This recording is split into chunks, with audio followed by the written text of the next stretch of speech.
بسم اللہ الرحمن الرحیم۔ السلام علیکم ورحمۃ اللہ وبرکاتہ۔ ابو جہل وہ بدبخت کافر تھا جس نے رسول پاک صلی اللہ علیہ وسلم کو ساری زندگی بہت زیادہ دکھ دیا۔ فرعون اور نمرود کی موت کی طرح ابو جہل بھی کتے کی موت مرا۔ حضرت عبد الرحمن بن عوف رضی اللہ تعالیٰ عنہ سے مروی ہے کہ جب جنگ بدر کا میدان لگا ہوا تھا تو معاذ اور معوذ رضی اللہ تعالیٰ عنہ میرے پاس آئے۔ انہوں نے مجھ سے دریافت کیا کہ چاچا جان ان لوگوں میں سے ابو جہل کون ہے؟ میں نے ہاتھ کا اشارہ کرتے ہوئے ان کو بتایا کہ وہ ابو جہل ہے۔ انہوں نے کہا کہ چاچا جان اس ظالم نے میرے نبی کریم صلی اللہ علیہ وسلم کو بہت ہی دکھ اور تکلیفیں پہنچائی ہیں، اس لیے ہم ابو جہل کو نہیں چھوڑیں گے۔ عبد الرحمن بن عوف رضی اللہ تعالیٰ عنہ فرماتے ہیں کہ جو ہی میں نے ان بچوں کو ابو جہل کو بتایا تو وہ بچے بجلی کی رفتار کے ساتھ ابو جہل کی طرف بھاگ گئے۔ انہوں نے ابو جہل پر ایک زوردار ضرب لگائی۔ اس کی پہلی ضرب سے ہی ابو جہل ہونٹ سے نیچے گر گیا۔ پھر انہوں نے ابو جہل کا پاؤں پر تلوار کا وار کر کے اس کا پاؤں کی ٹانگ ہی کاٹ دی۔ حضرت معاذ رضی اللہ تعالیٰ فرماتے ہیں کہ یہ سب کچھ ابو جہل کا بیٹا مکرمہ دیکھ رہا تھا۔ مکرمہ نے وار کر کے میرے بازو کو کاٹ دیا۔ میرا بازو کاندھے سے لٹک رہا تھا، پھر میں لٹکتے ہوئے بازو کے ساتھ بھی بڑی تیزی کے ساتھ لڑ رہا تھا۔ جب بازو نے مجھے بہت ہی زیادہ تنگ کرنا شروع کیا تو میں نے بازو کو اپنے پاؤں کے نیچے لگا کر بازو کو اپنے تن سے جدا کر دیا۔ حضرت معاذ رضی اللہ عنہ سے مروی ہے کہ میں نے موقع پا کر ابو جہل پر وار کیا، جس سے ابو جہل کے جسم میں خون کے فوارے جاری ہو گئے۔ ابو جہل کو موت کی گھاٹ اتار کر یہ دونوں بچے رسول اللہ صلی اللہ علیہ وسلم کے پاس جا کر عرض کرنے لگے، یا رسول اللہ، ہم ظالم ابو جہل کو قتل کر آئے ہیں۔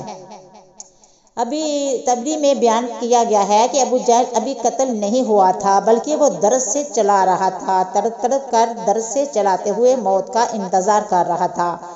جب جنگ بدر ختم ہوئی تو رسول پاک صلی اللہ علیہ وسلم نے صحابہ کرام کو حکم جاری کیا کہ ابو جہل کو تلاش کیا جائے۔ سب صحابہ کرام ابو جہل کی تلاش میں مگن ہو گئے۔ حضرت عبداللہ بن مسعود رضی اللہ تعالیٰ عنہ بھی ان میں شامل تھے۔ حضرت محمد مصطفیٰ صلی اللہ علیہ وسلم نے تمام صحابہ کرام کو ابو جہل کی ایک نشانی بتائی تھی کہ ابو جہل کے گھٹنے پر نشان ہوگا۔ صحابہ کرام رضی اللہ تعالیٰ عنہ نے عرض کی کہ یا رسول اللہ، ابو جہل کے گھٹنے پر وہ نشان کس طرح آیا تھا؟ رسول پاک صلی اللہ علیہ وسلم نے فرمایا، ایک دفعہ میں اور ابو جہل عبداللہ بن جدعان کے گھر دعوت میں شامل تھے۔ اس وقت تمہاری عمریں بہت ہی چھوٹی تھی، ہم دونوں میں سے کسی بات کو لے کر لڑائی ہوئی۔ میں نے ابو جہل کو زور سے دھکا دیا تھا جس کی وجہ سے ابو جہل زمین پر گر پڑا۔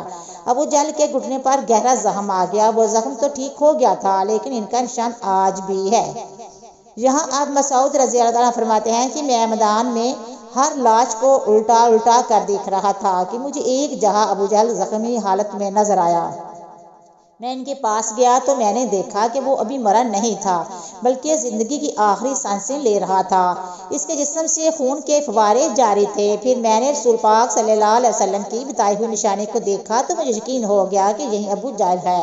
میں نے اس کی گردن پر اپنا پاؤں رکھ کر اس کو زور سے گھسیٹا تو درد کے مارے اس کی چیخیں نکل پڑی۔ میں نے ابو جہل سے مخاطب ہو کر کہا کہ اے خدا کے دشمن، اللہ تبارک و تعالیٰ نے تجھ کو ذلیل و خوار کر کے رکھ دیا ہے۔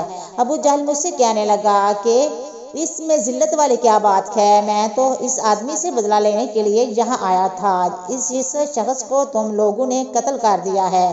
اس نے مجھ سے دریافت کیا کہ بتاؤ اس جنگ میں فتح کن کی ہوئی ہے؟ میں نے کہا کہ اس جنگ میں فتح اللہ تعالیٰ کے سچے رسول پاک صلی اللہ علیہ وسلم کی ہوئی ہے۔ پھر اس نے کہا کہ اے ابن مسعود، چرواہے تو بہت ہی اونچی جگہ پہنچ گیا ہے۔ دوسرا قول یہ بیان کیا جاتا ہے کہ حضرت عبداللہ بن مسعود رضی اللہ تعالیٰ فرماتے ہیں کہ میں نے ابو جہل سے کہا کہ تیرا قاتل میں ہوں۔ ابو جہل نے کہا کہ نہیں، تو اس سے پہلے مجھے کوئی قتل کر گیا ہے۔